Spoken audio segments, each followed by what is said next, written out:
I think the Global Evidence Commission served its purpose in a couple of ways. One was that coming out of the worst of the COVID pandemic, it consolidated a lot of thinking that had never previously been pulled together. So Report 2022 really remains a touchstone of what the current state of the science and practice are for putting evidence at the center of everyday life, for strengthening evidence support systems, for improving the global evidence architecture. So that was a big contribution in its own right.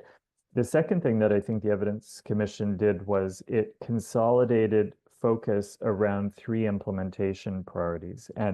And the third piece was it actually delivered or helped to contribute to delivering a really big set of investments in the global evidence architecture. So we now have this exciting planning process underway to think about a world where we have radically more timely, radically more relevant, radically more affordable evidence synthesis being used alongside many other forms of evidence.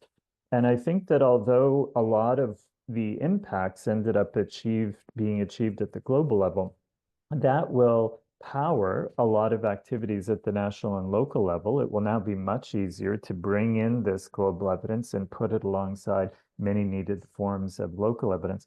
But we also hope it'll be a tipping factor to cause people working at the national and local level say, well, those folks that are operating up there at the level of the global public goods or the global evidence architecture, they're starting to do their job more effectively and efficiently. How can we do better at our country level, at more local levels to get evidence into decision making?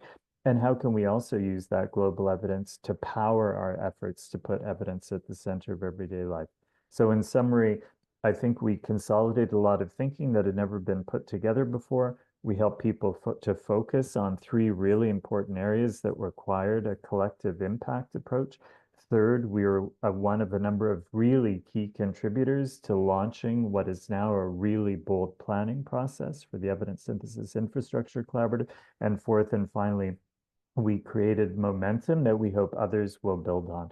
And then to your question about why is now the time to pass the baton? Well, this new planning process with the Evidence Synthesis Infrastructure Collaborative needs everybody's attention. And many of the leaders in the work of the Global Evidence Commission are now centrally involved in that process. So we wanted to make sure that they could now focus their efforts on that extraordinarily ambitious planning process.